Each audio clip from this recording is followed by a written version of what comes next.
Hello everyone, we have given 7 plus 1 equal 8, that's correct. 7 plus 2 equals 16, how? 7 plus 3 equal 24, and from this pattern 7 plus 4 is what? So can you find the number that fills this logical sequence? Comment your comment what number you have found and watch my solution in this video.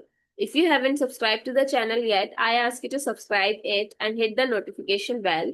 Here on the channel, we daily uploaded free videos that train your mind in logical reasoning as well as basic to advanced math. So now take a good look to the resolution. 7 plus 1 is 8. That's correct. 7 plus 2 is 16. How?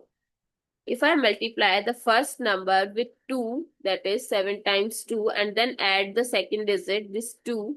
So 7 times 2 is 14 and 14 plus 2 is 16.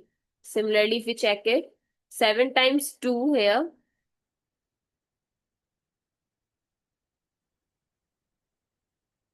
Now, in the next pattern, where if we multiply by 2, it's give us 14. But 14 plus 3 is not 24. So, we have to multiply with 3. So, 7 times 3 is 21 plus 3 is 24. So, that means we have to multiply with the next number. In the first case, we multiply with 2. In the next case with 3, then we have to multiply with 4. 7 times 4 plus 4. 7 times 4 is 28 plus 4 is 32. So what replaces the question mark? 32. Comment down below if you already cracked the logic of this logical sequence. Thanks for watching. See you in the next video.